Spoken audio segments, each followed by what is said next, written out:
सो रहे हो भैया, रोड पे तो आना ही पड़ेगा। जो लोग वक्त की जायदादों को बर्बाद करने आ रहे हैं, आप और हम मिलकर उनको इंशाअल्लाह बर्बाद कर देंगे सियासी तौर पर। गरीब मुसलमानों के लिए, महिलाओं के लिए, बच्चों के लिए वक्फ अमेंडमेंट बिल लेकर आए हैं।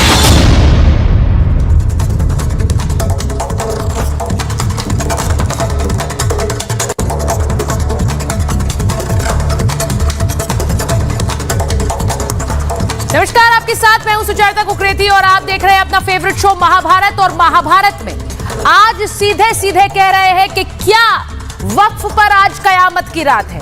वक्फ बोर्ड, वक्फ बिल जिसे लाया जा रहा है, क्या उसे लेकर आज फैसले की रात है, कयामत की रात है। ये इसलिए कह रहे हैं क्योंकि एक रात और बची है और वक्फ बिल को लाना या नहीं लाने को लेकर वोटिंग धड़ाधड़ जारी है। जी हां, वक्फ बिल के समर्थन में लोग खड़े हो गए हैं, वक्फ बिल को ना लाने के उसके खिलाफ लोग खड़े हो गए हैं। एक तरफ से हिंदू वोट कर रहे हैं, एक तरफ से मुसलमान वोट कर रहे हैं। और इसीलिए एक और रात बची है क्योंकि कल ये वोटिंग बंद हो जाएगी। जो वोटिंग जो आपके फोन पर भी आ रही होगी क्यूआर कोड के तरह, उसकी वोटिंग कल बंद हो जाएगी। ये 2 क्यूआर कोड आप देख रहे हैं, लोगों को फोन पर ये क्यूआर कोड भेजे जा रहे हैं। जो हिंदुओं के पास आ रहे हैं उनमें लिखा है भारत वक्फ हटाओ भारत बचाओ, यानी कि जो एंटी वक्फ है और जो वक्फ के समर्थन में, उनको ये क्यूआर कोड भेजे जा रहे हैं जिसमें कहा जा रहा है कि किसी तरह की दखलंदाजी बर्दाश्त नहीं की जाएगी।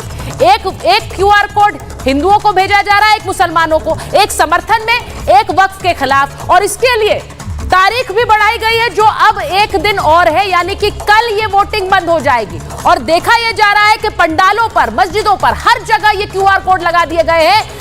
वक्फ क्या इस वक्त और वक्फ पर वोटिंग इस वक्त क्या सबसे बड़ा मुद्दा बन गई है, जिस पर चर्चाएं भी हो रही हैं। आज महाभारत पर इस पर बात होगी, इसे लाना है या इसे रोकना है। क्या ये सबसे बड़ी महाभारत हो गई है देश में। एक तस्वीर आपको दिखाती हूं। अब तो नेता भी उतर आए हैं इस क्यूआर कोड को आगे बढ़ाने में। असदुद्दीन ओवैसी की तस्वीर आप देख रहे हैं। ओवैसी साहब खुद क्यूआर कोड लेकर खड़े हैं और बता रहे हैं कि आपको कैसे इस क्यूआर कोड को आगे बढ़ाना है। मुसलमानों को अपनी जमीनें बचानी है तो इस पर वोट करना है। मस्जिदों के आगे तो इसे लगाया ही गया है। देखिए अलग अलग जगहों पर असदुद्दीन ओवैसी कह रहे हैं कि इस क्यूआर कोड को स्कैन करिए और रोकिए इस वक्फ बिल को आने से, वरना बर्बादी हो जाएगी। आपको बताऊं हो क्या रहा है। वक्फ बिल पर राय देने का वक्त बढ़ा दिया गया, पहले 13 सितंबर तक था, अब 15 सितंबर तक सुझाव दे सकते हैं लोग, यानी अपनी राय। आपको वक्फ के समर्थन में वोट करना है या उसके खिलाफ, ये जेपीसी को राय जा रही है। पहले 13 सितंबर तक आखिरी तारीख थी, अब 15 सितंबर यानी कल तक यह तारीख है। ज्वाइंट पार्लियामेंट्री कमेटी जो इस पर फैसला लेगी उसको ये राय जा रही है। हिंदुओं ने पंडालों के बाहर क्यूआर कोड लगा दिए हैं, लोग पंडालों में जा रहे हैं और क्यूआर कोड स्कैन कर रहे हैं। मुसलमानों ने मस्जिदों में क्यूआर कोड लगा दिए, लोग वहां जाकर स्कैन कर रहे हैं और अपनी राय दे रहे हैं। वक्फ बिल पर मुस्लिम बोर्ड का बड़ा दावा है, all India Muslim personal law board. वो कह रहे हैं कि अभी तक 3 करोड़ 48 लाख मुसलमानों ने वक्फ के खिलाफ राय दे दी है। जी हां, वक्फ के खिलाफ राय दे दी है, ये मुस्लिम पर्सनल लॉ बोर्ड कह रहा है और वो कह रहा है ये लगातार जारी है। लेकिन आज मैं आपको एक ऐसी खबर दिखाऊंगी जिससे आपको पता चलेगा कि इस वक्फ बोर्ड में संशोधन जरूरी क्यों है, वक्फ की मनमानी रोकना जरूरी क्यों है, जिसके लिए बिल लाया जा रहा है, ना कि मुसलमानों के खिलाफ। आपको एक तस्वीर दिखा रही हूं बिहार के एक गांव की, जिसमें अल्टीमेटम दे दिया है, अल्टीमेटम दे दिया है कि इस गांव को खाली करो 30 दिन के अंदर, क्योंकि ये वक्फ की प्रॉपर्टी है। सोचिए, इस गांव के लोग, इन्हें अल्टीमेटम दिया गया है, कहा है छोड़िए क्योंकि ये वक्फ की प्रॉपर्टी है, आपकी नहीं है। अगली तस्वीर दिखा दीजिए। ये देखिए वक्फ का बोर्ड लगा हुआ है और इसमें कहा गया ये संपत्ति बिहार राज्य सुन्नी वक्फ बोर्ड की है। पूरा का पूरा गांव 30 दिन का अल्टीमेटम दे दिया, लोगों को कहा है खाली करिए। अब उन्हें समझ नहीं आ रहा है वो क्या करें। अगली तस्वीर भी दिखाइए। अगली तस्वीर में आप देख सकते हैं लोग दिखा रहे हैं उन्हें कैसे नोटिस दिए गए, ये वक्फ का नोटिस है और इन्हें कहा गया है कि ये आप गांव खाली करिए, संपत्ति आपकी नहीं है, ये संपत्ति वक्फ की है। अब उन्हें समझ नहीं आ रहा, 30 दिन के अंदर गांव खाली करने का अल्टीमेटम जारी किया गया है। अब इसीलिए क्या जरूरी है ये समझना कि वक्फ संशोधन बिल क्यों जरूरी है। आपको बताती हूं, ये एक ऐसी तस्वीर है जो उसी तरह की जो कुछ दिन पहले मैंने आपको दिखाई थी, कैसे तमिलनाडु का एक पूरा गांव जो शायद इस्लाम के आने से पहले का बसा हुआ गांव है, उसकी भी जमीन वक्फ की है, वक्फ में दावा ठोका हुआ है। कुछ उसी तरह की तस्वीर इस गांव की भी है। बिहार के पटना में वक्फ की दबंगई देख लीजिए।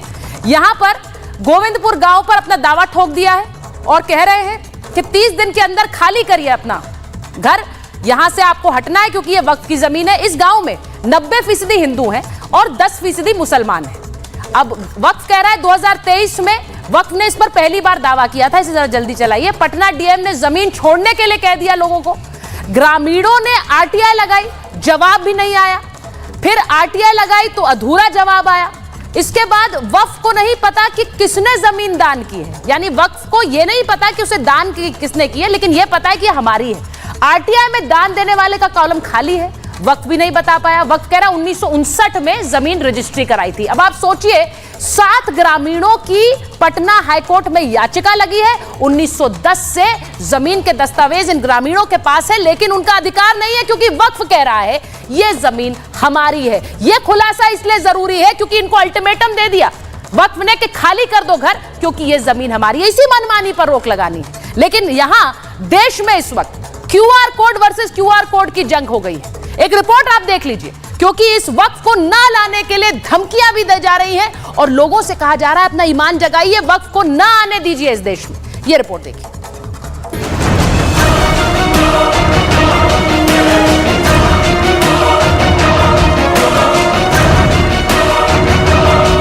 क्यों सो रहे हो मियां? रोड पे तो आना ही पड़ेगा। एक तो वैसे ही तुम लोगों ने बहुत देर कर दी है, बर्दाश्त कर करके जुल्म और ज्यादती सहते हुए। देश में एक तरफ वक्फ बिल के खिलाफ और समर्थन में कैंपेन चल रहा है। क्यूआर कोड आपके फोन पर भी आ रहे होंगे। हिंदुओं ने गणेश पंडालों में स्कैन कोड लगाकर वक्फ बिल के पक्ष में खड़े होने के लिए कह दिया है, तो मुस्लिम मस्जिदों में क्यूआर कोड के जरिए वक्फ बिल के खिलाफ वोट करने को कह रहे हैं। मगर इन सब के बीच भड़काऊ भाईजान भी एक्टिव हो गए, जो खुलेआम मुसलमानों को सड़क पर उतारने की साजिश रच रहे हैं। अमेंडमेंट बिल 2024 के खिलाफ कुल 40 लाख लोगों ने इसको स्कैन किया है। क्यों सो गए? देखो क्यों सो रहे हो मियां? रोड पे तो आना ही पड़ेगा। एक तो वैसे ही तुम लोगों ने बहुत देर कर दी है, बर्दाश्त करके जुल्म और ज्यादती सहते हुए। जालिम से बड़ा गुनाहगार वो है जो जुल्म बर्दाश्त करता है। वक्फ की मनमानी के साथ खड़े कुछ लोग मुसलमानों को भड़काने में लगे हैं। वक्फ के नाम पर और बुलडोजर एक्शन के खिलाफ भड़काऊ बयानबाजी कर रहे हैं। क्या इनका टारगेट मोदी और योगी है? क्योंकि मोदी सरकार वक्फ बिल लाई है और योगी का बुलडोजर मॉडल अपराधियों का काल बना हुआ है। लेकिन मौलाना हो या खादिम, उन्हें ये रास नहीं आ रहा। अफसोस की बात है और हैरत की बात है, इज्जत हमारी तार हुई है। घर बुलडोज हो रहा है, मॉब लिंचिंग हो रही है, मस्जिद शहीद की जा रही है, मदारिस शहीद किए जा रहे हैं, दरगाहें शहीद की जा रही हैं, खानकाहें शहीद की जा रही हैं। पहले आतंकी जाकिर नाइक और अब सरवर चिश्ती जैसे लोग खुलेआम मुसलमानों को सड़क पर उतारने का एजेंडा चला रहे हैं। लेकिन खबरदार, ये चलेगा नहीं, क्योंकि सरकार एक्शन लेने की तैयारी में है। मैंने जब बिल पेश किया था उस समय में कहा कि जो भी अपना बात रखना है जेपीसी में रख सकते हैं, हमारे पास कोई छुपाने का नहीं है। बहुत अच्छा क्लियर सोच के साथ हमने वक्फ अमेंडमेंट बिल लेके आए हैं। ये वक्फ बोर्ड के नाम पर, मुस्लिम लॉ बोर्ड के नाम पर किस प्रकार से लैंड जिहाद चल रहा है, ये जमीनों का दुरुपयोग किया जा रहा है और वहाँ मुस्लिम परिवार भी जो रहते हैं बेचारे गरीब, उनको बेदखल किया जा रहा है। वक्फ के दबंगई के सबूत तमिलनाडु से लेकर यूपी और बिहार तक बिखरे पड़े हैं। कहीं मंदिर तो कहीं गांव पर वक्फ अपना दावा ठोक रहा है, लेकिन उसकी मनमानी का वक्त खत्म होने वाला है, क्योंकि वक्फ में सुधार वाले बड़े फैसले का टाइम आ गया। तभी तो वक्फ बिल पर संसद भवन में जेपीसी की बड़ी बैठक। 18, 19, 20 सितंबर को 3 दिन बड़ा मंथन। सभी पक्षकारों से रायशुमारी की जाएगी। मंत्रालय के अफसर और विशेषज्ञ राय देंगे। मुस्लिम धर्मगुरु और all India Muslim personal law board भी शामिल होगा। सबसे चर्चा के बाद तय होगा कि वक्फ की दादागिरी को क्यों और कैसे रोकना है। वक्फ बिल उन्होंने जाकिर नाइक ने पढ़ा नहीं है। यदि वो पढ़ लेते तो ऐतराज़ नहीं करते। वक्फ बिल जो हम लाए हैं उसमें केवल ये बात है कि जो वक्फ की परिसंपत्तियां हैं उनका रजिस्ट्रेशन हो जाए, मतलब लिस्टेड हो जाए। देश भर के वक्फ बोर्डों के विरुद्ध अनेक शिकायतें मिल रही थी। इसमें वक्फ बोर्ड द्वारा अपने अधिकार का दुरुपयोग करके जमीनों पर जबरन कब्जे करने की शिकायतें मिल रही थी। ये वर्तमान सरकार कानून बनाकर इन संपत्तियों की पारदर्शिता व्यवस्था बनाना चाहती है। मुसलमानों की संपत्ति है, उनका अधिकार है, लेकिन ये गुंडों की संपत्ति तो नहीं है ना। वो संपत्ति आजकल इकजाई हो रही है और कुछ जगह वक्फ की संपत्ति पर गुंडे मवाली कब्जे कर रहे हैं। गरीब ये जो 2 क्यूआर कोड आप देख रहे हैं, देश में इस वक्त यही लड़ाई चल रही है और बहुत से लोग हैं जिन्हें उनके फोन पर ये क्यूआर कोड आ रहे हैं। और ये क्यूआर कोड्स जिनमें एक में लिखा है वक्फ हटाओ भारत बचाओ, दूसरे क्यूआर कोड में लिखा हुआ है विरोध दर्ज करने की आखिरी तारीख है। ये मुसलमानों की मिल्कियत है, हम हुकूमत की इसमें किसी भी तरह की दखल अंदाजी को पसंद नहीं करते हैं। और यही जा रहे हैं अलग अलग लोगों के फोन पर, आपके फोन पर भी आ रहे होंगे। शहजाद पूनावाला, राष्ट्रीय प्रवक्ता बीजेपी, हमारे साथ जुड़ गए। हमारे साथ आचार्य राज मिश्रा हैं स्टूडियो में, सुप्रीम कोर्ट के वकील विष्णु शंकर जैन हमारे साथ जुड़ रहे हैं। हमारे साथ अजीज खान साहब हैं, राष्ट्रीय प्रवक्ता समाजवादी पार्टी। दानिश कुरैशी साहब AIMIM के प्रवक्ता हैं। और स्टूडियो में प्रोफेसर मुमताज आलम हमारे साथ हैं, जो आप उनको देख सकते हैं। मैं शुरुआत जरा सबसे पहले एक बार विष्णु जी आपके साथ कर लूं क्या, अगर आपको मेरी आवाज आ रही? जी विष्णु जी, देश में इस वक्त ऐसा लग रहा है हर किसी के फोन पे क्यूआर कोड भेजे जा रहे हैं। एक तरफ पंडाल के बाहर लगे हैं, एक तरफ मस्जिदों के बाहर लगे हैं। एक कह रहा है वक्फ को लाना है, एक कह रहा है वक्फ को भगाना है। ये जो देश में एक तरह से एक मैं कहूं महाभारत ही छिड़ गई है। लेकिन मैंने एक पटना की तस्वीर दिखाई, गांव को 30 दिन के अंदर खाली करने का अल्टीमेटम दे दिया, कह दिया हमारी जमीन है वक्फ ने। अब आप सोच लीजिए, क्या यही वो मनमानी नहीं है जिसके खिलाफ कह रहे हैं संशोधन जरूरी है? जमीनें नहीं हड़पी जा रही। सुचरिता जी, मैं एक बात पूछना चाहता हूं आज आपके चैनल के माध्यम से बहुत ही संजीदगी से। जो आज वक्फ के तहत पावर दी गई है वक्फ एक्ट 1995 में अनअमेंडेड, क्या ऐसा कोई प्रोविजन किसी और समाज के लिए, किसी जैन समाज, सिख समाज, क्रिश्चियन समाज, किसी और समाज के लिए है क्या? अब प्रोविजन क्या है, मैं वो आपके सामने रखना चाहता हूं। सेक्शन 40 में वक्फ बोर्ड को पावर दी गई है कि वो किसी भी संपत्ति को वक्फ संपत्ति घोषित कर सकता है। और ऐसा नहीं है सुचरिता जी, ये सिर्फ एक सेक्शन है, इसका हमने क्रियान्वयन होते हुए देखा है। इलाहाबाद हाईकोर्ट की संपत्ति का एक पोर्शन वक्फ संपत्ति घोषित कर दिया गया। इलाहाबाद हाईकोर्ट का ये पूरा मामला सुप्रीम कोर्ट तक आया और ये कहा गया कि ये वक्फ संपत्ति नहीं है। चंद्रशेखर आजाद पार्क, जहां पे उन्होंने शहादत दी गई, उसको वक्फ संपत्ति घोषित कर दिया। सूरत की म्युनिसिपल कॉर्पोरेशन, उसको वक्फ संपत्ति घोषित कर दिया। बेट द्वारका को वक्फ संपत्ति घोषित कर दिया। ताजमहल को वक्फ संपत्ति घोषित कर दिया। आपने ज्ञानव्यापी को वक्फ संपत्ति घोषित कर दिया। कृष्ण जन्मभूमि को वक्फ संपत्ति घोषित कर दिया। हर जगह जहां पे भी आप जाएंगे वो कहेंगे वक्फ संपत्ति है। अब देखिए, लॉ में एक बहुत अच्छी कहावत है, power corrupts and absolute power corrupts absolutely. अगर आप किसी को असीमित अधिकार देंगे तो उसका दुरुपयोग तो होना ही है। अब असीमित अधिकार क्या है सुचरिता जी? सेक्शन 40 मैंने आपको गिनाया। सेक्शन 4, 5 और 6 में सर्वे होता है वक्फ की संपत्ति का हर 10 साल में। इस सर्वे में जिसकी संपत्ति चली जाए, अगर मान लीजिए मेरी संपत्ति सर्वे में आती है, तो मुझे नोटिस देने का कोई प्रोविजन ही नहीं है। और सबसे मजेदार बात सुनिए सुचरिता जी, इस सर्वे का खर्चा कौन वहन करेगा? राज्य सरकार। सेक्शन 8 में वक्फ एक्ट 1995 के क्या ऐसा कोई भी प्रावधान किसी और समाज के लिए है क्या कि उनकी संपत्ति का सर्वे होगा, उसका खर्चा राज्य सरकार वहन करेगी? क्या यह आर्टिकल 27 का वायलेशन है कि नहीं है? यह दूसरा बहुत मूलभूत सवाल है। उसके बाद सुचरिता जी, अगर किसी संपत्ति पे कब्जा हो जाता है किसी हिंदू भाई की या किसी और समाज के व्यक्ति की, तो उसके लिए क्या लीगल प्रोविजन है कि आपको सिविल कोर्ट जाना पड़ेगा, लंबी लीगल लड़ाई लड़नी पड़ेगी? वक्फ के लिए क्या प्रोविजन है सुचरिता जी? सेक्शन 55 में कि वो डीएमएसएसपी को डायरेक्शन दे सकते हैं उस इंक्रोचमेंट को हटाने का। क्या आपने ऐसा कोई प्रोविजन देखा है? मेरे लिए कौन सी कोर्ट बनी हुई है? Civil court.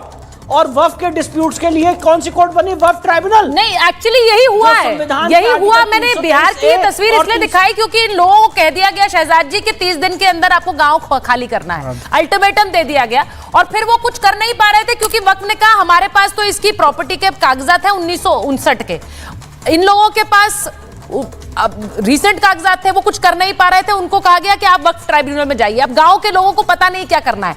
मैं आपसे ये पूछ रही हूं, ये जो क्यूआर कोड वाली जंग चढ़ गई है यहाँ देश में, पंडालों के बाहर लग रहे हैं, मस्जिदों के बाहर लग रहे हैं, कह रहे स्कैन करिए भेजिए। आपके फोन में भी आया होगा, पता नहीं, मुझे मेरे तो फोन में आया। एक लाइटर नोट पे बात बोल दूं, ये क्यूआर कोड बनाने में इजराइल का बड़ा हाथ है, तो कहीं हराम हराम ना हो जाए। ये हलाल नहीं है पूरी तरह से। ये बोल दो इन लोगों को कि इजराइल का भी इसमें रोल है बनाने में। अच्छा, ये क्यूआर कोड की लड़ाई नहीं है, ये लड़ाई दरअसल अगर यूनिफॉर्म सिविल कोड आ जाए, सबके लिए यूनिफॉर्मिटी होनी चाहिए भाई। देखिए अभी कितना अच्छे तरीके से विष्णु जी ने समझाया। विष्णु जी ने बताया क्या ऐसी ताकत पारसियों के पास है, क्रिश्चियन के पास है, हिंदू के पास है, नहीं, मेरे पास ही होनी चाहिए कि मैं जिस संपत्ति को चाहूं उसको डिक्लेयर कर लूं कि ये मेरी संपत्ति, फिर आप लड़ने के लिए वक्फ ट्राइब्यूनल जाओ। अच्छा, दूसरी बात, आपको पता है वक्फ के पास जमीन कितनी है? 9 लाख एकड़। 9 लाख एकड़ मतलब पता है कितना? 9 into 9 मुंबई। मुंबई की जमीन जितनी है, पूरे मुंबई की, इसको 9 टाइम कर दो, इनकी इनकम पता है कितनी है? 200 करोड़। पूरे मुंबई की अगर प्रॉपर्टी को रेंट पे डाला जाए तो कितनी इनकम आएगी? ये 9 टाइम्स ऑफ मुंबई है और इनकम 200 करोड़। इसलिए स्ट्रक्चर कमेटी रिपोर्ट ने क्या बोला? इसमें अमेंडमेंट करो, इसमें ट्रांसपेरेंसी लाओ। 9th JPC report of Rahman Khan क्या बोल रहे थे? इसमें प्रॉपर मैनेजमेंट लाओ। आगा खानियों ने बोला, बोरा ने बोला, महिलाओं ने बोला, दरगाहों ने बोला, ये सब मुस्लिमों की बातें हैं। और इसके विरोध में कौन है? Land grabber. इसके विरोध में कौन है? करप्ट। इसके साथ कौन है? बेवा। इसके साथ कौन है? अनाथ। इसके साथ कौन है? यतीम। तो ये लड़ाई दरअसल पता है क्या है? कि मेरे पास धार्मिक डिस्काउंट होना चाहिए कि मैं जितना चाहूं लैंड ग्रैबिंग करूं, वर्सेस जो गरीब मुसलमान जिनको कभी भी इसका हक नहीं मिलता। और पिछली बार भी मैंने कहा था, इससे पहले हमारे भाई मुमताज जी साहब one of the biggest journalist रहे मुस्लिम अखबारों में, इनकलाब सबसे बड़ा अखबार, one of the biggest journalist है। इनके इतने आर्टिकल है वक्फ के ऊपर अमेंडमेंट करने के, इनके खुद के स्वतः इन्होंने लिखे, और इन्होंने मुझे इनकलाब में मौका दिया था आर्टिकल लिखने का, क्योंकि उस समय पर तो कांग्रेस किस प्रकार से बॉयकॉट करती थी मेरा, तो ये मौका देते थे। इनसे पूछे कि वक्फ में आप जेपीसी गए? मुमताज भाई अपना सजेशन देना, मैंने लास्ट टाइम भी बोला था सुचारिता के शो में कि आप जेपीसी जाना, आपने भरा जेपीसी का फॉर्म कि मैं आना चाहता हूं। यही प्रॉब्लम है। देखिए, मुमताज जैसे अच्छे व्यक्ति भी इनके दुकानदारी में फंस जाते हैं। मैं आज मुमताज जी से कहूंगा कि वो आर्टिकल 3-4 आर्टिकल पढ़ के सुना। उनसे पूछ तो लीजिए उन्होंने दिया है कि नहीं, वक्फ वो स्कैन किया है कि नहीं, स्कैन किया है कि नहीं किया, ये जरा बता दीजिए, पहले आप बता दीजिए। देखिए मुमताज जी, क्या हो रहा है क्या रहा है कि जो क्यूआर कोड वाली जंग है, ये देश में बड़ी अजीब सी जंग हो गई है, और ऐसा लग रहा है कि ये एक तरह से हिंदू वर्सेस मुसलमान हो गई है, जबकि ये है नहीं, क्योंकि जमीनों को एक तरह से हड़पने की कोई जंग नहीं है। अब देखिए, ओवैसी साहब ने भी कह दिया कि बर्बादी हो जाएगी और हम बर्बादी ला देंगे अगर बर्बादी हुई। अब यहां पर जिस तरह के बयान दिए जा रहे हैं मुमताज साहब, वो बड़े डराने वाले हैं। अब क्यूआर कोड जाके जो कतारें लग रही हैं, वो ऐसा लग रहा है कि अगर ये क्यूआर कोड स्कैन नहीं किया हमने तो ऐसा लग रहा है पता नहीं हम पर कौन सी विपदा आ जाएगी। देखिए सुचारिता जी, सबसे पहले तो हम लोगों को एक दूसरे को मुबारकबाद देनी चाहिए कि हमारा भारत डिजिटल हो गया। हाँ। और अब हमारी लड़ाई डिजिटल पर आ गई थी, तो अच्छी बात है कि डिजिटल का इस्तेमाल हो रहा है, नंबर 1 बात। दूसरी बात, जो ये किसकी बदौलत? शहजाद पूनावाला साहब कह रहे हैं, वाकई ये डिजिटल इंडिया का क्रेडिट तो दीजिए। पहले बहुत सच बोलते थे और हक की लड़ाई लड़ते थे। अब मुझे नहीं पता कि कैसी लड़ाई लड़ रहे हैं, तो ये लड़ते थे, ये बिल्कुल सही बात है। आज मैं इनसे एक सवाल करना चाहता हूँ, ये क्लियर कर दें आज इस डिबेट में कि ये जो बिल आया है, ये वक्फ बोर्ड को जो पावर मिली है, जैसा कहा जा रहा है, उसको कम करने के लिए है, उसको कमजोर करने के लिए है, या जो गरीब मुसलमान हैं उनको वक्फ बोर्ड से फायदा पहुंचाने के लिए? ये किस लिए है? ये है क्या? क्योंकि बड़ा कंफ्यूजन है। एक तरफ अभी देखिए, आपने विष्णु जी को सुना कि उन्होंने क्या कहा कि साहब हर जगह ये हड़पे जा रहे हैं, लिए जा रहे हैं। हाँ, और खुद शहजाद पूनावाला साहब ने कहा कि जितनी मुंबई का एरिया है, हाँ, 9 बार ये, मतलब इतना बड़ा हवा, इतना मतलब बड़ा अजीब सा लगता है जब ये इस तरीके की बातें ये लोग करते हैं, लेकिन फायदा कह रहे हैं कुछ नहीं है। तो क्या ये वो जो 9 बार मुंबई वक्फ है, तो क्या ये उसको महफूज करने के लिए बिल ला रहे हैं, या इतना क्यों है इस पे कब्जा कर लिया जाए, इसके लिए ये बिल ला रहे हैं? ये क्लियर होना जरूरी है। देखिए, मैं एक चीज बोलूं मुमताज जी, मैं शहजाद जी जवाब देना चाह रहे हैं, अजीज खान साहब के पास भी जाऊंगी, दानिश कुरैशी साहब भी जुड़े हैं। मैं एक चीज बड़ा क्लियरली बताना चाहती हूँ। आज जब ये वक्फ पर बात हो रही थी कि आज इस टॉपिक पर शो करना है, तो एक चर्चा में एक बात हुई, अतिकुर रहमान साहब भी जुड़ गए। तो मैं एक चीज कहना चाह रही हूँ कि उसमें चर्चा ये अजीज खान साहब हुई कि इतनी जमीन है वक्फ पर, तो क्यों नहीं छोटा छोटा टुकड़ा गरीब मुसलमानों को बांट देता है वक्फ? ऐसा करने के बारे में क्यों नहीं सोचा कभी? नहीं, मैं आपसे पूछा, आप मुस्कुरा रहे हैं अजीज खान साहब, लेकिन ये फैक्ट है। लोगों ने, हम चर्चा कर रहे थे और मेरे प्रोड्यूसर साहब ने बात बोली, उन्होंने कहा कि क्यों नहीं दे देता है, क्योंकि इससे कम से कम भला हो जाता। 200-300 लोग मैनेज कर रहे हैं इतनी बड़ी जमीन, जिसका मैं अभी दिखा भी रही हूं, दिल्ली जैसे 3 आ जाए, मुंबई अभी शहजाद जी ने बताया कितने समा जाए, उतनी जमीन है। और वैसे गरीबी देख लीजिए मुसलमानों में कितनी। अजीज खान साहब, ये तो अच्छी चीज है, नेताओं को बोलना चाहिए, करिए। देखिए, मैं सुचेता जी थोड़ा सा स्पष्ट करना चाहूंगा। आपको भी क्यूआर कोड आ गया क्या फोन में? देखिए, अभी मैं सुन रहा था, देख रहे हैं हम। वाकई में नहीं क्यूआर कोड मुझे भी आया है और आपके पास भी आया होगा, आप भी वोट करें। आप सुनिए मेरी बात। बोलिए। शहजाद अभी किस तरह बता रहे थे कि साहब 9 लाख एकड़ जमीन है वक्फ के पास, और आपने भी कहा और अच्छा भी लगा कि इतना पैसा अगर उससे कमा करके मुसलमानों में बांट दिया जाता तो लोग अमीर हो जाते। सही बात है, मैं कह रहा हूं, ठीक कह रहे हैं वो। शायद उनको ये पता नहीं है कि उस जमीन में, अरे सुनिए ना, उस जमीन में कब्रिस्तान है, उसमें इनको शायद पता होगा मदरसा बना हुआ है, मस्जिदें हैं, खानकाह है, देखने में तमाम जमीन है, लेकिन एक्चुअल में वो जमीन क्या है शायद इनको पता नहीं। कब्रिस्तान से कौन सा इनकम लेना चाहते हैं आप? मस्जिदों से कौन सा इनकम लेना चाहते हैं? खानकाहों से कौन सा इनकम लेना चाहते हैं? मैं जानना चाहता हूं। सवाल इस बात का है, जिस तरह नैरेटिव सेट किया जा रहा है इस देश में कि साहब हिंदू वर्सेस मुसलमान करने का प्रयास, आप इस बात को समझिए। देखिए, जैसे वो कहते हैं ना कि सियासत इस कदर आवाम पर एहसान करती है, ये शहजाद भाई के लिए है, खासतौर से जिस पार्टी में है, सियासत इस कदर आवाम पर एहसान करती है, पहले और छीन लेती है। अगर हमारे मंदिर से तो एहसान कर रहे हैं, हिसाब में बिल ला रहा है, और फिर ऐसी परिस्थिति आप पर क्यों नहीं, से क्यों नहीं? थोड़ी कह रहा हूँ भाई, उनको रोकिए। पहले एक बात बता दीजिए, मैं सिर्फ यहाँ बैठे मैं एक बात पूछना चाहता हूँ। मैं एक बात पूछ रहा हूँ। नहीं, धार्मिक संस्थाएं हैं, चाहे वो सिख धार्मिक संस्थाओं को लेकर के बात की जाए, चाहे हिंदू धार्मिक संस्थाओं को लेकर के बात की जाए, कि चाहे हमारी हिंदू धार्मिक संस्थाएं, सिख धार्मिक संस्थाएं, जैन धार्मिक संस्थाएं, अगर इन धार्मिक संस्थाओं को बात किया जाए तो आपको भंडारा बांटते हुए रोड पर नजर आएंगे, आपको इलाज कराते हुए नजर आएंगे, ठीक है, आपको लंगर करते हुए, इलाज कराते हुए सारी चीजें नजर आएंगे। कितने वक्फ बोर्ड पर, मैं पूछ रहा हूँ, कितने वक्फ बोर्ड के भंडारे देखे गए, कितने वक्फ बोर्ड ने हॉस्पिटल बनाए? आज मुस्लिम महिलाओं को तलाक दे दिया गया, मुस्लिम महिलाएं अपने बच्चे लेकर के रोडों पर पाल रही हैं। कितने उन बेघर तलाकशुदा मुस्लिम महिलाओं को आपने मकान दिया? लिख करके बताइए। 10 चीज ऐसी। अब अजीज साहब बात कंप्लीट करेंगे, फिर मैं दानिश जी के पास जाऊंगी। 10 चीज जानना चाहता हूं कि वक्फ बोर्ड ने ऐसे किया है जो समाज कल्याण के लिए सरकार देने नहीं। अजीज साहब बात कंप्लीट, राज मिश्रा जी, अजीज साहब बात कंप्लीट करिए, बात कंप्लीट करिए, फिर मैं दानिश जी के पास जाऊंगी। आप अग्री नहीं कर रहे हैं सुचेता जी? आपका डिबेट, आपका सुचेता, अब सुनिए मेरी बात गौर से। सुचेता जी, देखिए, आपके डिबेट को देश सुनता है, आप बहुत गंभीर हैं और आप इस बात को जानते हैं कि गंभीर प्रकरण भी बहुत इंपॉर्टेंट इशू है।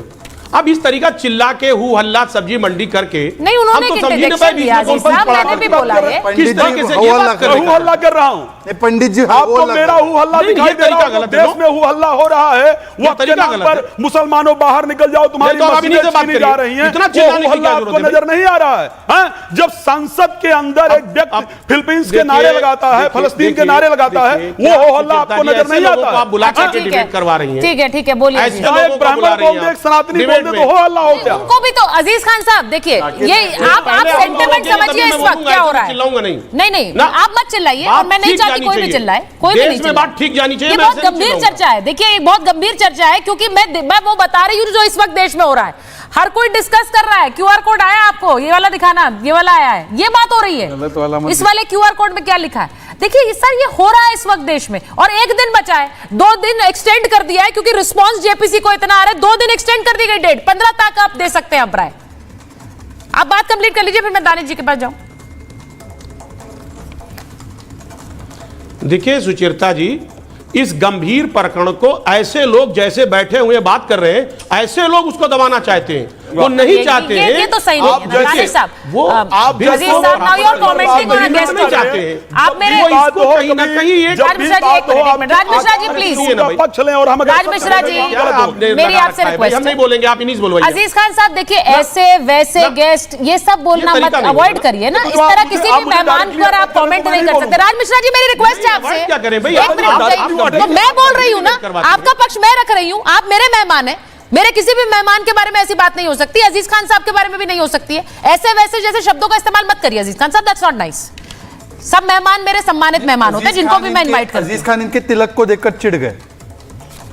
अजीज खान इस तरह से बात मत रखिए, स्टार्टिंग से रहा है। मेरी रिक्वेस्ट आप सबसे रहती है। बात नहीं है कि आप उनके तिलक को देखकर चिढ़ जाओ, ये अच्छी बात।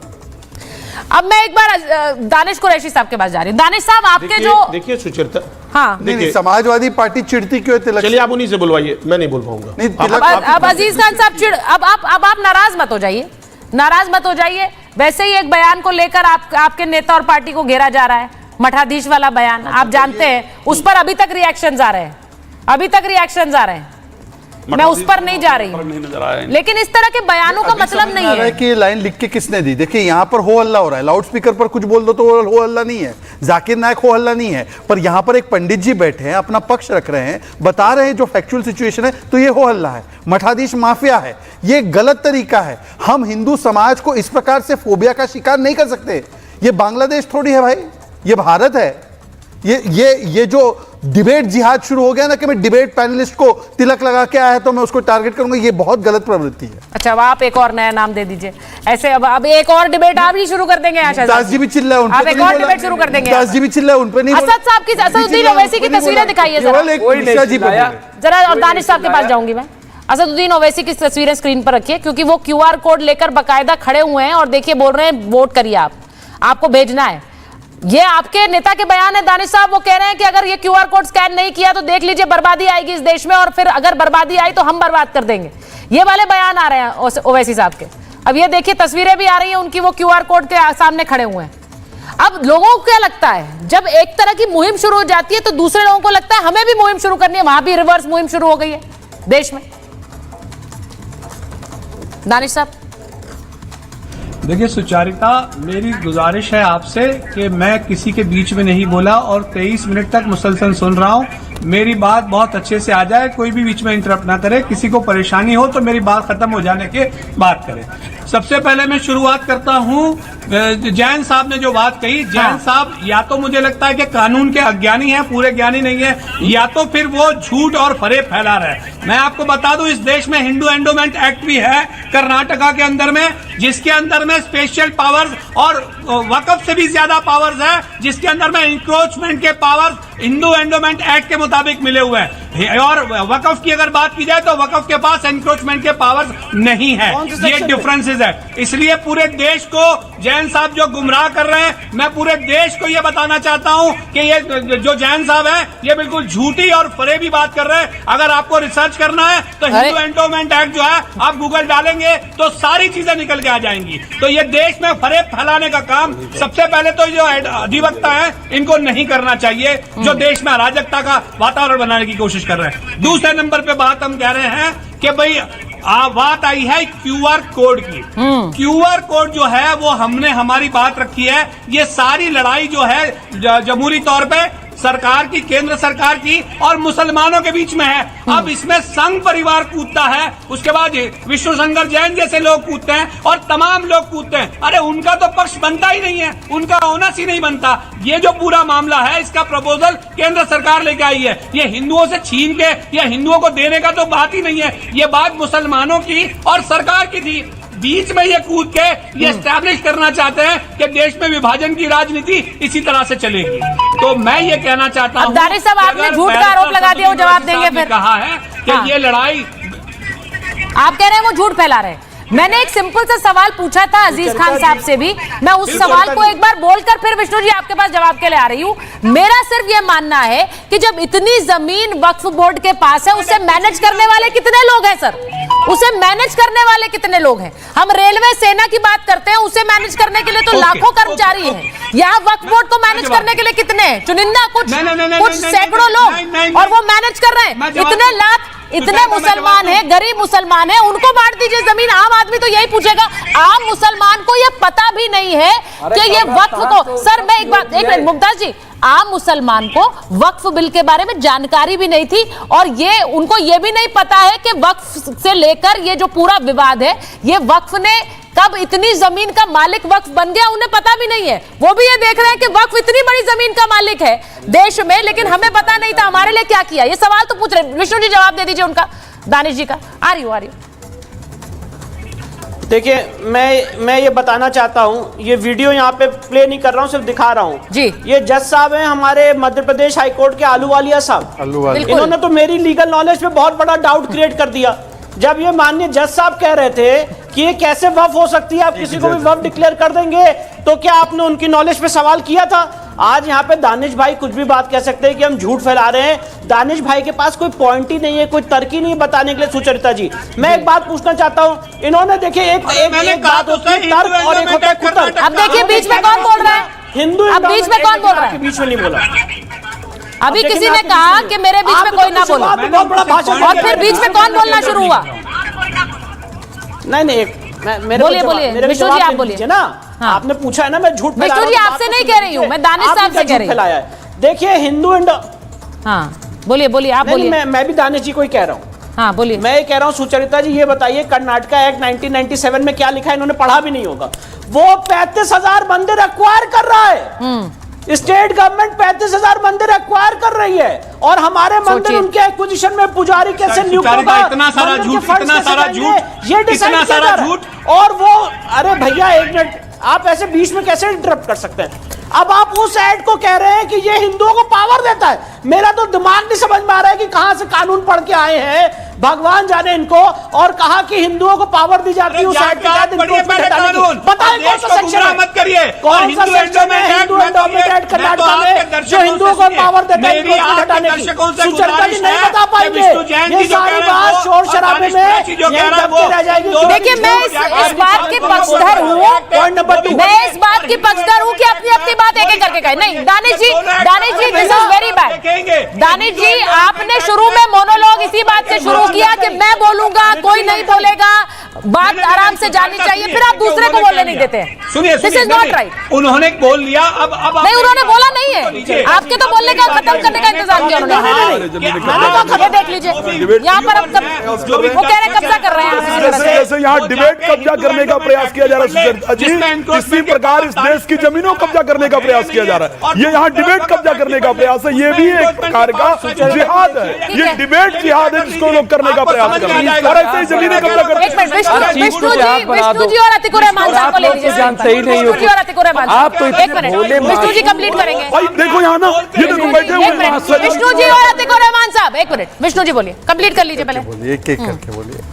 देखिए सुचरिता जी, आज तर्क और कुतर्क में क्या डिफरेंस होता है मैंने आपके सामने बता दिया। ये कर्नाटका एक्ट का एक भी सेक्शन नहीं बता पाए। अगर जानकार है तो बताएं कर्नाटका एक्ट का कौन सा सेक्शन है जो हिंदुओं को पावर देता है एनक्रोचमेंट हटाने की, बताएं, चैलेंज कर रहा हूं। Point number 1। Point number 2, Sucharita ji मुझे बताइए, आंध्र प्रदेश हाईकोर्ट ने आज नहीं 2008 में जजमेंट दिया है, डिफेंस और रेलवे के बाद तीसरे नंबर पे सबसे हाईएस्ट जमीन है तो वह बोर्ड की है। ये मेरे आंकड़े नहीं है, आंध्र प्रदेश हाईकोर्ट के आंकड़े, उसको आप झुटला देंगे क्या?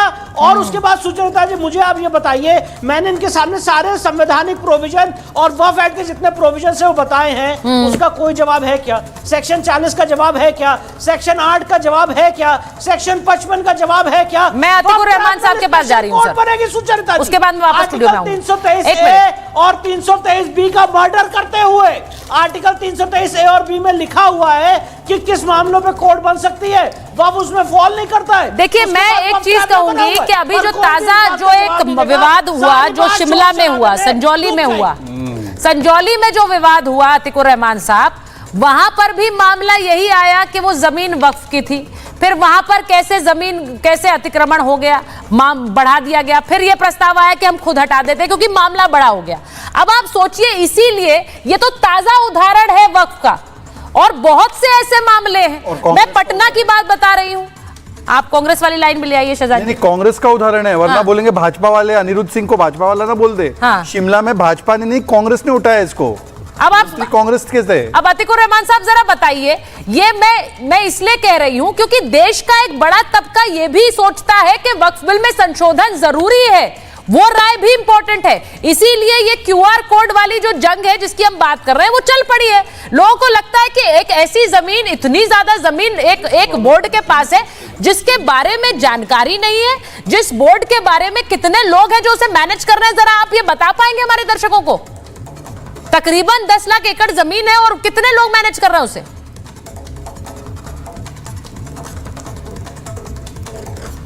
आवाज नहीं आ रही है, शायद आपने म्यूट कर रखा है खुद को।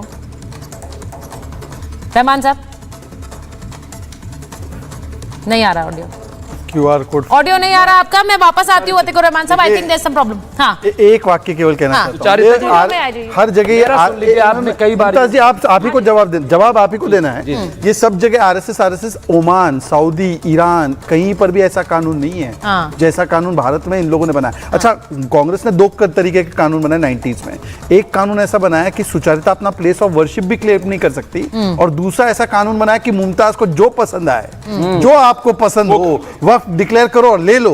1500 साल पुराना गांव भी डिक्लेयर करके ले लो। अरे भाई, 1400 साल पहले कुरान पाक आया, उसके बाद वक्फ आया, और 1500 साल पुराना शिव मंदिर क्लेम कर लिया। ये कैसे क्लेम हो गया? ऐसा है नहीं, कैसे क्लेम हुआ? ऐसा है, देखिए मुमताज जी, कल आपका घर क्लेम हो जाएगा। अरे भाई, कहाँ ऐसा हो रहा है? 123 प्रॉपर्टी ये पटना के गांव में क्या हुआ है भाई? और वो हमें नहीं, पूरा का पूरा गांव वक्फ अल्टीमेटम दे रहे, नोटिस दे रहे। या तो आप मान लीजिए कि न तो इस मुल्क में अब सरकार बची है और न तो संविधान बचा है, या तो ये मान लीजिए, या तो फिर ये मानिए कि वो है और वहां पे चीजें चैलेंज होगी, जो होगा दूध का दूध, पानी का पानी। नंबर 1। नंबर 2, बार बार आप जो ही कह रहे हैं कि जमीन बांट दीजिए, कर दीजिए, कौन चला रहा है? मैं क्लियर कर देता हूँ। देखिए, कब्रिस्तान, ठीक है, उसका इस्तेमाल कौन कर रहा है? कब्रिस्तान के आगे मुसलमान कर रहा है। 1 मिनट रुक जाइए इधर से। मस्जिद वक्फ की है, उसको कौन इस्तेमाल कर रहा है? वहां कौन जाता है? खानकाहें जो है वहां कौन जाता है, कौन इस्तेमाल करता है? करबला जो है, करबलाएं, वहां कौन जाता है, कौन इस्तेमाल करता है? इमाम बारगाहें, वहां कौन जाता है, कौन इस्तेमाल करता है? ठीक है, अब आप कह रहे हैं कौन चला रहा है? एक तो एक लाइन जोड़ दो, एक लाइन 10 हॉस्पिटल बता सकते हैं वक्फ जो चला रहा है? बिल्कुल, हॉस्पिटल भी है, सब कुछ है, और नहीं है तो उसके जिम्मेदार आप लोग हैं, हुकूमत है, वो जिम्मेदार है, हुकूमत जमीन आपकी बना है। ठीक है, हुकूमत से मतलब क्या? हुकूमत से मतलब नहीं, शहजाद जी, हुकूमत से मतलब सिर्फ आपकी सरकार नहीं है पिछले 10 साल की। हुकूमत से मतलब जब से वक्फ है तब से। हुकूमत का मतलब तो वही है ना, जब से वक्फ है तब से। आप सिर्फ गुमराह करना। एक मिनट, ऐसा है। एक बात बताइए। अच्छा, 1 मिनट। अरे राज मिश्रा जी, बात सुन लीजिए। आप भी मानते हैं ना, आप भी बात हमारी होने नहीं दे रहे हैं। मुस्लिम आप अगर सही बात गुमराह करने, दरअसल सिर्फ गुमराह करना चाहते हो, कोई मकसद नहीं है। गुमराही फैलाओ, झूठ बोलो, मुसलमानों के खिलाफ माहौल बनाओ, इसके मैं इसी पॉइंट पर कोई काम नहीं है। उन्होंने कहा कि अच्छा एक एक करके उन्होंने कहा 1 मिनट, मुमताज जी को बात कंप्लीट कर दीजिए। मुमताज जी ने कहा कि भाई ये हुकूमत जिम्मेदार है अगर कुछ नहीं कर पाए वक्त, तो फिर हुकूमत कर दीजिए। फिर भाई हुकूमत ही कर रही है, फिर हुकूमत ही तो कर रही है। भाई जो बदलाव ला रही है वो हुकूमत ला रही है। ऐसा है, पहले तो हमारी जमीन पे कब्जे किए सरकारों ने। किसने? 60-70% भाई पे आप सोच लीजिए, इलाहाबाद हाई कोर्ट को बोल ले उसके बाद। हाँ, 60 से 70% जमीनों सरकार ने कब्जे किए। सरकार और गैर सरकारी और गैर सरकारी कब्जे हैं। ठीक है, आप इसको पता कर लीजिए। अच्छा, ठीक है, जो आप 9 लाख जमीन, पहले 8 लाख थी, अब 9 लाख, अब तो आपके यहाँ 10 लाख लिख दी गई, और हो सकता है भी 20 लाख तक पहुंच जाए। खैर, लेकिन उस पे कब्जा किसका है? क्या वो सारी जमीन वाकई मुसलमानों की मिली हुई? नंबर 1। नंबर 2 कि वक्फ बोर्ड जो बनाया गया, वक्फ बोर्ड सरकारें बनाती हैं, उसका चेयरमैन सरकार बनाती है। ठीक है, मैंने आपके यहाँ मिसाल दी थी, फिर मिसाल दे रहा हूं। आप देखिए, सुप्रीम कोर्ट का बाबरी मस्जिद फैसला आया और कहा कि आप भव्य राम मंदिर बनाइए, और अयोध्या में ही कहा कि 5 एकड़ जमीन हम आपको दे रहे हैं और आप वहां पे मस्जिद बनाइए। भव्य राम मंदिर तो बन गया, लेकिन ये बताइए मस्जिद कहाँ है भाई? और नहीं बनाई तो जिम्मेदार है कि सरकार और वक्फ बोर्ड के जो 2-3 सवाल उठा दिए, जवाब लूंगी मैं, जवाब लूंगी। हाँ, शहजाद पूनावाला, आप जवाब शहजाद जवाब बिल्कुल दीजिए जवाब। मंदिर हिंदुओं के चंदे से बना है, आप भी दे दो ना। हमारे पास चंदा ही नहीं है। आप चंदा तो बने जिसे दिलवाइए, अगर 5 दिन के अंदर उतने पैसे ना जाए फिर सुन लो। अच्छा मुमताज, लेकिन उस पे ईडी ने सुन तो लो ना, इतना इमोशनल सुन लो। मुमताज जी, मैं केवल एक ही सवाल पूछना चाहता हूँ आपसे। ये सच्चर कमेटी रिपोर्ट ने बोला था कि इसकी पूरी इनकम 12,000 करोड़ होनी चाहिए, ये आपको भी पता है? हाँ, बिल्कुल पता है मुझे। तो 12,000 करोड़ के बदले आज 200 करोड़ हो रही है, तो ये 11,800 करोड़ रुपए आप लोग जिम्मेदार हैं। आप लोग सब चीज के लिए क्योंकि जो वक्फ बोर्ड बनता है, वक्फ सेंट्रल काउंसिल है, उस सब पे आप लोगों को कब्जा है, हुकूमतों को कब्जा है। ठीक है, तो इसमें ट्रांसपेरेंसी आनी चाहिए ना। बिल्कुल आनी चाहिए। तो फिर विरोध क्यों? तो पूरी जमीन लेने विरोध क्यों कर रहे हो? विरोध इसका नहीं है जमीन लेने की बात हो रही है, आप पूरी इसमें। जमीन पे कब्जा कर रहे हो। जमीन पर कब्जा करने की बात नहीं है। मैं गिनाऊं? संशोधन में ट्रांसपेरेंसी लाने की बात है। आप ट्रांसपेरेंसी नहीं लाएंगे क्या? इन्होंने नहीं, मैं आपको पूरी डिटेल दे दूं। आपने बोला, अच्छा एक मिनट मुमताज जी, नहीं, मैं आपको अतीकुर रहमान साहब भी जुड़े हुए हैं, मैं उनके पास चले जाऊंगा एक बार। आपने जो बात बोला वही सवाल नहीं रहेगा। एक मिनट ये सर, मैं ठीक है मुमताज जी, एक सेकंड आप ही का सवाल लेकर एक बार अतीकुर रहमान साहब, मैं ट्राई कर रही हूँ क्योंकि आवाज आ जाए उनकी। अतीकुर रहमान साहब, जो उन्होंने बात बोली है कि भाई इसके लिए सरकार जिम्मेदार है कि उस वक्फ बोर्ड की संपत्ति का कोई ज्यादा अच्छी तरह से ना यूज हो पाया है और सरकार ही उसका मैनेजमेंट क्योंकि बोर्ड तय करती है, तो अब सरकार ही उसमें संशोधन की बात कर रही है जिससे कि थोड़ी ट्रांसपेरेंसी आ सके। जमीनें नहीं हड़प रही हैं, ये क्यों प्रोपेगेंडा फैला देते हैं कि आपका ईमान जगाओ, सड़कों पर उतर जाओ, वरना आपकी ना मस्जिद रहेगी, ना मीनारें रहेंगी, ना मजारें रहेंगी, सब छीन लेगी हुकूमत। ये वाली तकरीरें चल रही हैं। सुचारिता जी, ये ट्रांसपेरेंसी वाला क्लॉज जो है अमेंडमेंट बिल के अंदर, ये आप जरा सुन लीजिए।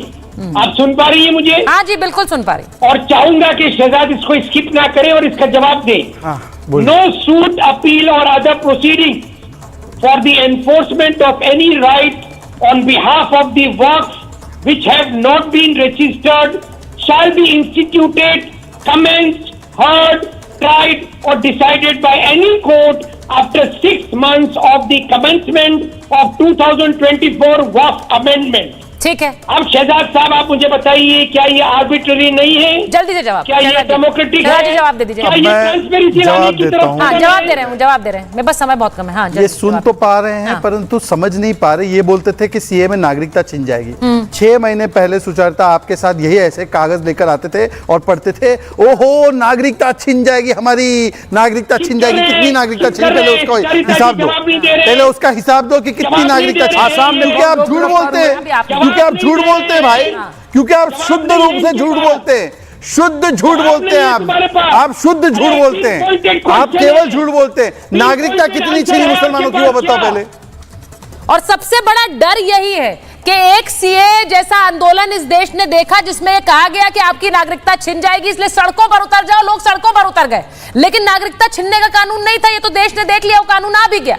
अब वही बात कही जा रही कि सड़कों पर उतर जाओ, आपकी मस्जिदें और मजारें छिन जाएंगी, जमीन छिन जाएगी। वही उसी तरह का आंदोलन फिर से छेड़ने की एक कोशिश है क्या? सवाल ये है। लेकिन फिलहाल क्या छिड़ गया है? एक QR कोड वॉर छिड़ गई, जिसका कल आखिरी दिन है। बहुत बहुत धन्यवाद आप सबका महाभारत में जुड़ने के लिए।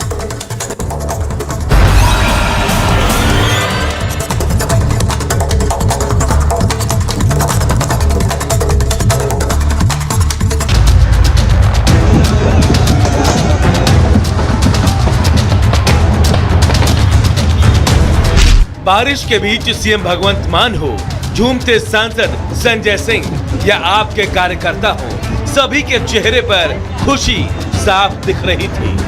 आखिरकार उनके नेता को शराब घोटाले में राहत जो मिली है। तभी तो केजरीवाल तिहाड़ से निकलकर सीएम आवास तक रोड शो करते हुए पहुंचे और हुंकार भरते रहे। इन लोगों ने